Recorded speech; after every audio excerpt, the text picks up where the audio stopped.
Today we're going on a virtual tour of the Little Falls Public Library, located at 10 Waverly Place in Little Falls, New York. There are many things to look at and admire in this house, too many to cover today, so we will give you a brief overview of the house now, and on future visits we can talk about many of the items in more detail. This is Judge Rollin Smith, the owner of this beautiful Victorian home that he willed to the city of Little Falls to become its library. Our emphasis on these virtual tours will be to show you the beauty and elegance of this house of the late 19th and early 20th centuries. Several of our sessions will highlight collections and items found in this house. The man who built this house between 1876 and 1878 was Mr. Franklin Bramer, manager of the Warrior Mowing Machine Company, located here in Little Falls. Warrior mowers were mostly farm machinery pieces, used on farms or large properties to help in the process of planting or cutting grains and grasses. On the table here we have a display of the implements that were made in the factory. From left to right we have a horse hay rake, a horse disc corn cutter, a horse disc cultivator, and a new Warrior mower. These miniature implements were called salesman samples and were carried to potential buyers by the salesmen of the manufacturing company to promote their new items. This advertising flyer may have looked like one that appeared in local newspapers promoting these new items.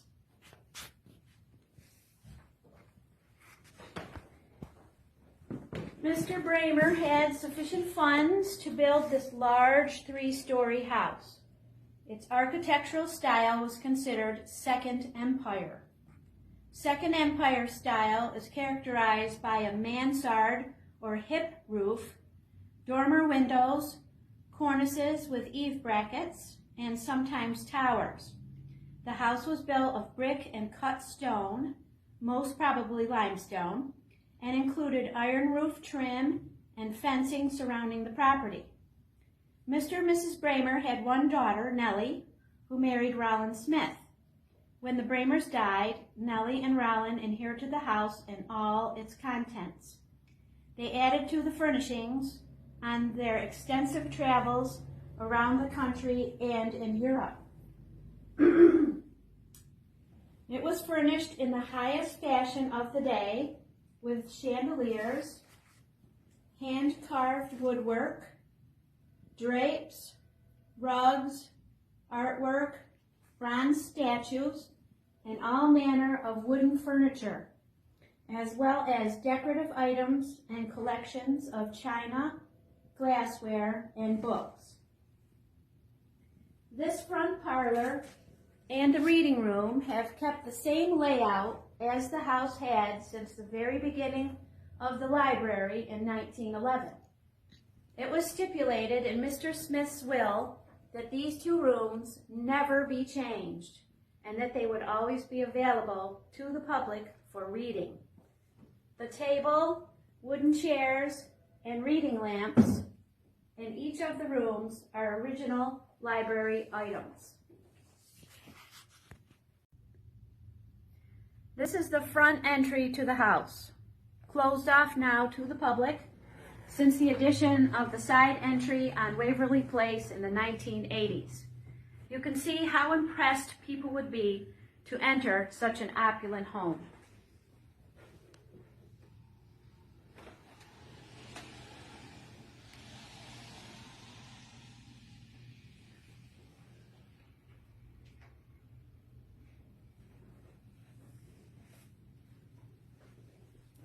This room may have been a smaller parlor or salon.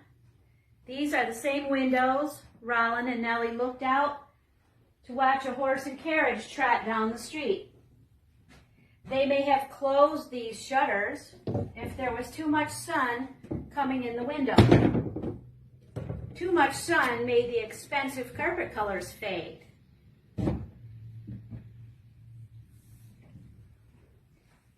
These are the original bookcases used in this room when the library opened in 1911.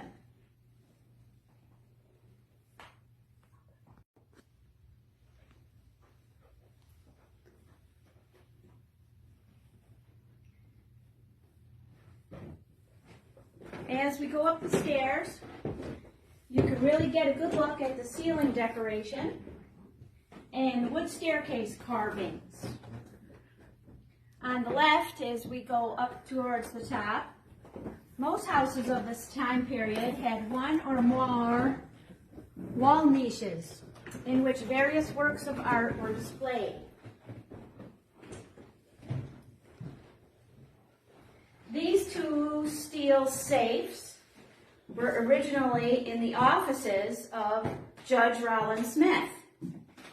They were made by the firm of Yaman and Herb Manufacturing Company in Rochester, New York in the early 1900s. We currently use them to house collections of old newspaper and other paper documents.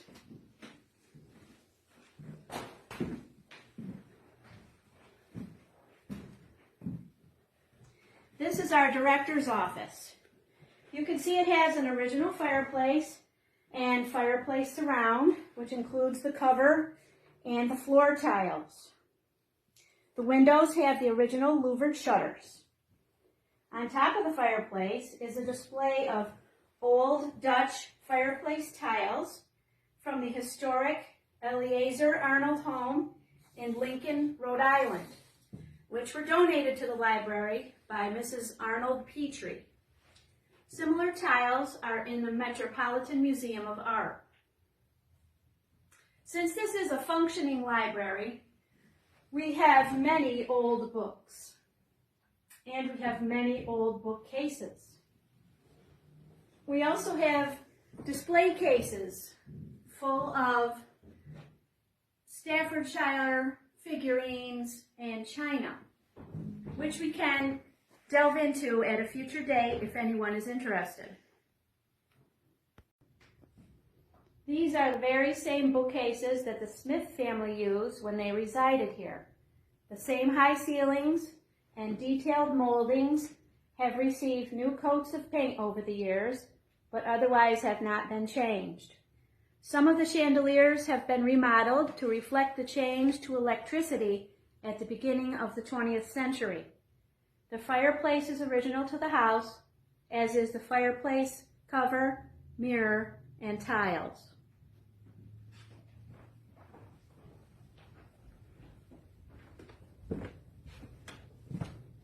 This is the DVD room. It has been modified to be of better service to us and our patrons.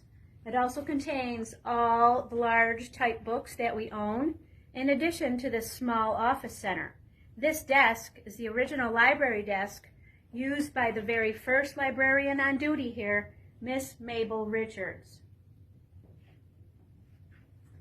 On the wall here is the case of Herkimer diamonds presented to the library by the daughters of Dr. John Hurley.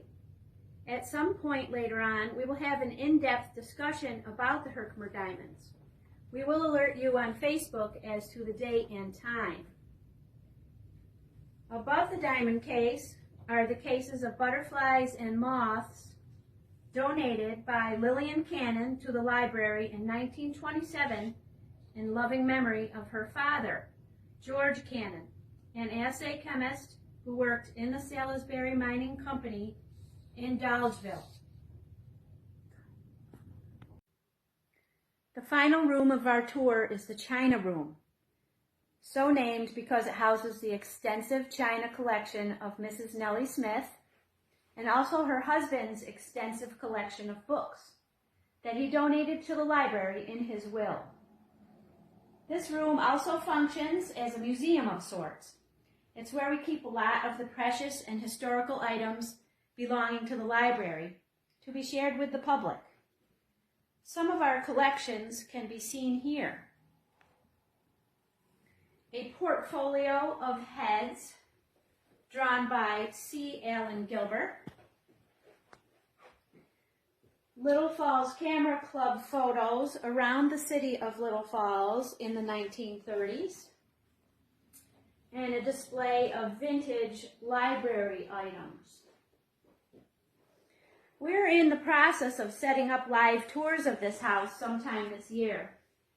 As we get closer to the finalization of all the details, we will announce the dates and times to the public. That concludes our tour for today. If you have any questions, please feel free to call, email, or Facebook us. If you have any ideas for future tours, please let us know about them too, especially if it will involve focusing on certain items in our collections or a certain time frame of the house. Next week's tour will be an in-depth look at all the items in this china room.